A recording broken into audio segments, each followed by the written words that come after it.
Graças ao bom e eterno Deus, estamos iniciando mais uma nova semana. Espero em Deus que possamos ter uma semana de muitas vitórias e realizações também. Em nosso desafio da jornada do ano bíblico de hoje, faremos o resumo de Juízes capítulos 9, 10 e 11. A atitude insensata de Gideão deu origem a um desastre familiar que se estendeu ao povo também.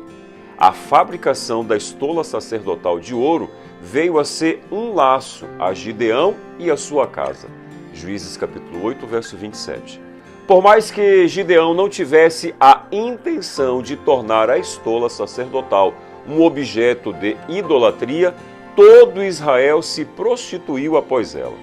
Ele teve 70 filhos, pois tinha muitas mulheres, além de um outro filho com uma concubina, a quem chamou de Abimeleque. A proposta que Gideão havia rejeitado de ser o primeiro monarca de Israel, Abimeleque, filho legítimo de Gideão, reivindicou para si. Contratando a seu serviço homens levianos e atrevidos que o seguiam, Abimeleque matou os seus 70 irmãos sobre uma pedra, restando apenas o filho mais novo de Gideão, Jotão, que havia se escondido. E foi da boca de Jotão que foi proferida a profecia de maldição sobre Abimeleque e sobre o povo que o havia declarado rei. Juízes 9, versos 4 e 5. Resumindo, Juízes capítulo 9. Abimeleque, em cima de uma pedra, havia matado seus irmãos e, por meio de uma pedra lançada do alto, Abimeleque recebeu um golpe de morte. Que história trágica, não é mesmo? Mas duas coisas me chamaram a atenção nessa primeira narrativa. Primeiro, que a linhagem familiar ou fato de pertencer a um grupo seleto não significa que todos sejam dignos de confiança. Segundo, que o mal feito ao teu próximo ou até mesmo ao teu irmão pode voltar para você mesmo. Isso é uma questão de tempo. Não tem um ditado popular que diz que o mundo é redondo e dá voltas? Novamente tornaram os filhos de Israel a fazer o que era mal perante o Senhor, no que acendeu-se a ira do Senhor contra Israel, e foram entregues nas mãos dos filisteus e dos filhos de Amon, cuja deuses escolheram servir.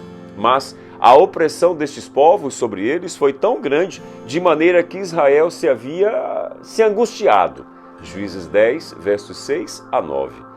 E como nas situações anteriores, clamaram ao Senhor, que os livrasse das mãos daqueles povos pagãos. Desta vez, porém, a resposta de Deus foi intrigante. Ide e clamai aos deuses que escolhestes, eles que vos livrem do tempo do vosso aperto. Juízes 10, verso 14. Então os filhos de Israel insistiram e voltaram a clamar. Só que dessa vez, além de clamar, eles tomaram uma atitude, livraram-se dos deuses estranhos no meio de si e serviram somente ao Senhor Deus, o Todo-Poderoso. Mediante aquele reavivamento e reforma, Deus não mais pôde reter a sua compaixão. Quando o Senhor é o único Senhor de nossa vida, não temos o que temer. Amém? Deus pode mover céus e terra em favor de um filho ou filha que se arrepende. Após o genuíno arrependimento dos filhos de Israel, Deus suscitou um homem para livrá-los dos filhos de Amon, Jefté. Jefté era filho de Gileade com uma prostituta e, devido à sua linhagem abastarda, ele foi rejeitado e provavelmente ameaçado por seus irmãos, já que ele precisou fugir.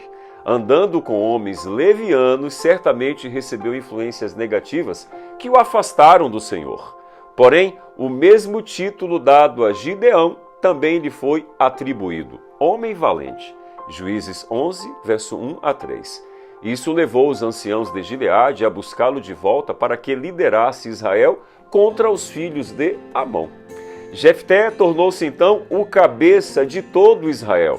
E a Bíblia diz que o Espírito do Senhor veio sobre ele.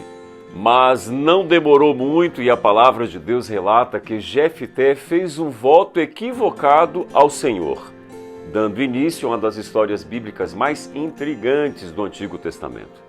Jefté não fez um simples voto, mas ele tentou barganhar com Deus. Percebendo, porém, a tragédia que sua promessa insensata lhe causaria, rasgou as suas vestes e disse: Ah, filha minha, tu me prostras por completo, tu passastes a ser a causa da minha calamidade, porquanto fiz voto ao Senhor e não tornarei atrás. Juízes 11, verso 35.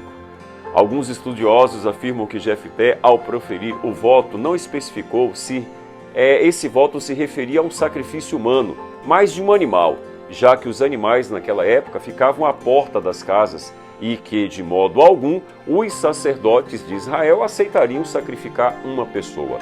O interessante é que Jefté observou a lei dada a Moisés para ser fiel ao voto feito ao Senhor, em detrimento de outro ainda mais importante, pois preservava a vida. Levítico 19, verso 12. Jefté foi muito infeliz em seu voto, mas sua filha lhe deu um banho de fidelidade. E a questionável história de uma simples virgem nos lembra a inquestionável história do Filho do Homem, Jesus Cristo. A filha de Jefté foi o cumprimento de um voto falível e transitório. Jesus, o cumprimento de um voto infalível e eterno. O maior sacrifício que Deus aceita é a entrega do nosso coração a Ele.